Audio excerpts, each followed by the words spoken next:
मौसी भी। माँ बेटा और बहू तीनों डाइनिंग टेबल पर बैठकर खाना खा रहे थे। खाना खाते खाते बेटा अपनी पत्नी से बोला, नीता तुमने आज भी दाल रोटी ही बना दी। कम से कम खाना बनाने में तो आलस मत किया करो। घर में ही तो रहती हो, कुछ अच्छा भी तो बना सकती थी। नीता बोली, बनाने वाली तो मैं आज सूजी का हलवा थी, लेकिन सूजी आई नहीं। मैंने कल ऑर्डर करी थी। कोई बात नहीं, कल बना दूंगी।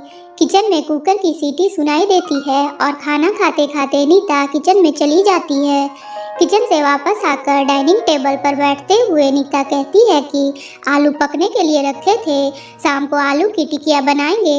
उसकी सासू माँ भी यह सुनकर खुश होती है। नितिन बीच में बोल पड़ता है, ये अच्छा है, दोनों बहुत मजे करते हो, अपने पसंद की चीजें जो बनाकर खाते हो। तभी डोरबेल बजती है। नीता फिर से खाने की टेबल से उठकर दरवाजा खोलने चली जाती है। दरवाजे पर डिलीवरी बॉय सूजी लेकर आया होता है। पार्सल लेकर नीता फिर से डाइनिंग टेबल पर खाना खाने बैठ जाती है। तब माँ बेटे से कहती है कि तू दरवाजा खोल देता, बेचारी को खाना खाते समय भी सुकून नहीं है। बेटा कहता है, सॉरी माँ, मैं नहीं उठ सकता, मुझे ऑफिस जाने के लिए देर हो रही है। नितिन खाना खाकर ऑफिस की तैयारी करने के लिए अपने रूम में चला जाता है। कुछ ही सेकंडों बाद नीता को आवाज़ लगाता है, नीता मेरी घड़ी कहाँ है, मिल नहीं रही। नीता खाते खाते ही उसे बताती है, अलमारी के ड्रॉर में देखो। नितिन कहता है, नहीं मिल रही है।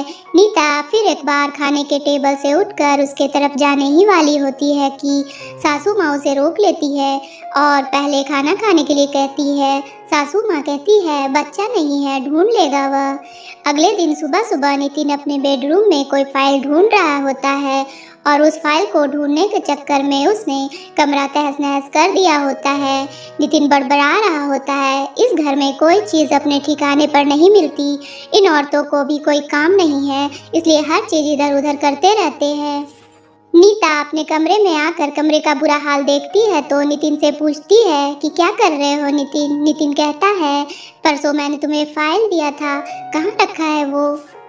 पति पत्नी की यह बातचीत माँ भी सुन रही होती है, जिसका नितिन को पता नहीं होता।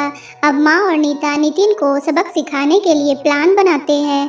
अगले दिन सुबह सुबह जब नितिन नींद से जागता है तो नीता को चाय के लिए चिल्लाकर कह रहा होता है।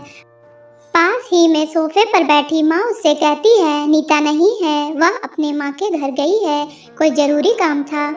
नितिन फोन निकालकर नीता को कॉल करने लगता है। तब माँ उसे रोकते हुए कहती है, फोन मत कर, माँ के घर ही तो गई है, आज आ जाएगी 1-2 दिन में। नितिन फोन रख देता है और माँ से कह रहा होता है कि माँ चाय। तभी माँ बोल पड़ती है, हाँ हाँ दो, कब बनाना, मैं अभी पीऊँगी। बेमन से नितिन किचन की तरफ चाय बनाने के लिए जाने लगता है।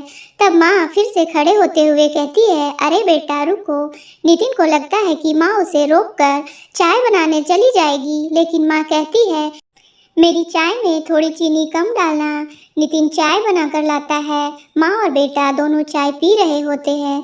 तब माँ बोलती है, अच्छी बनाई है, लेकिन नीता जो चाय बनाती है उसमें तुलसी की कुछ पत्तियाँ डाल देती है, उसका स्वाद ही अलग आता है। बेटा कोई नहीं, अगली बार जब तू चाय बनाएगा तो ध्यान रखना। नितिन माँ की तरफ देखता ही रह जाता है। थोड़ी देर बाद नितिन माँ से कहता है, माँ आज खाने में मटर पनीर। माँ फिर से नितिन की बात काटते हुए बोलती है, अरे वाह, आज मेरा बेटा मुझे मटर पनीर बनाकर खिलाएगा। अच्छा है, काफ़ी दिनों से मटर पनीर खाने की इच्छा हो रही थी। नितिन कहता है, अरे माँ, मैं तुम्हें मटर पनीर बनाने के लिए कह रहा था। माँ कहती है, नहीं बेटा, मेरे घुटनों में बहुत दर्द रहता है, मैं इतने घंटों तक किचन में नहीं खड़ी रह सकती। नितिन अपना फ़ोन निकालकर रेस्टोरेंट से ऑर्डर करने लगता है। तब माँ उसे रोकते हुए कहती है, इस उम्र में मेरा पाचन अच्छा नहीं रहता बेटा, मुझे गैस हो जाती है और तुम मुझे बाहर का खाना खिलाना चाहते हो। तू तो अपनी माँ से प्यार ही नहीं करता। नितिन ना चाहते हुए भी घर का खाना बनाने के लिए किचन में चला जाता है। 1 घंटे बाद खाना बन के तैयार हो जाता है। नितिन 2 थाली में खाना परोसकर माँ के पास आता है। माँ देखती है कि नितिन ने दाल रोटी बनाई है। माँ नितिन से कहती है, अरे बेटा तू तो मटर पनीर बनाने वाला था ना। नितिन कहता है, माँ यह आसान था बनाने के लिए। माँ कहती है, नीता होती तो मुझे आज मटर पनीर बनाकर ही खिलाती। चलो कोई बात नहीं, मैं कहाँ हर दिन मटर पनीर खाती हूँ, आज भी दाल रोटी ही खा लूँगी। आप बैठ साथ में मिलकर खाना खाते हैं। दोनों बैठकर खाना खाने लगते हैं।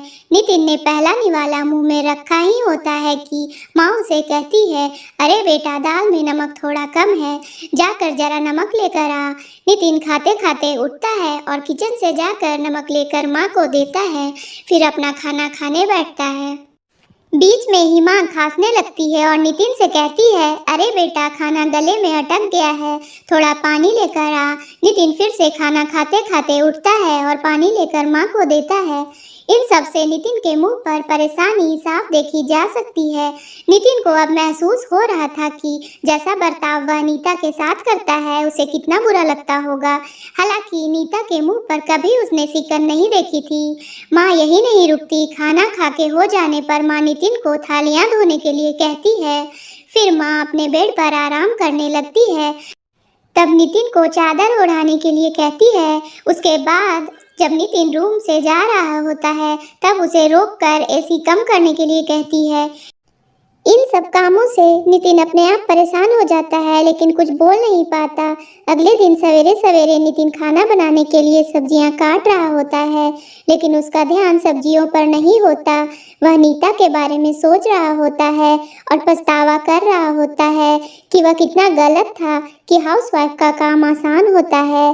तभी बेख्याली में उसकी उंगली कट जाती है, उससे खून बहने लगता है और वह बेसिन में अपनी उंगली धोने के लिए चला जाता है। तभी नीता उसके पास आकर उसके हाथों में पट्टी बांधने लगती है, यानी कि नीता कभी माँ के घर गई ही नहीं थी। यह तो सास बहू के प्लान का हिस्सा था, जिससे वह नितिन से छुपकर उसी के घर में रह रही थी। नितिन नीता को देखकर काफी खुश हो जाता है। नितिन नीता से कहता है, घर का काम हम दोनों मिलकर किया करेंगे। नीता पूछती है, ऐसा क्यों? नितिन कहता है कि मैं घर का काम सीख जाऊंगा और घर अगर हम दोनों का है तो घर का काम भी हम दोनों का ही होना चाहिए। उम्मीद है कहानी पसंद आई होगी। अगर कहानी पसंद आए तो मेरे वीडियो को लाइक करें।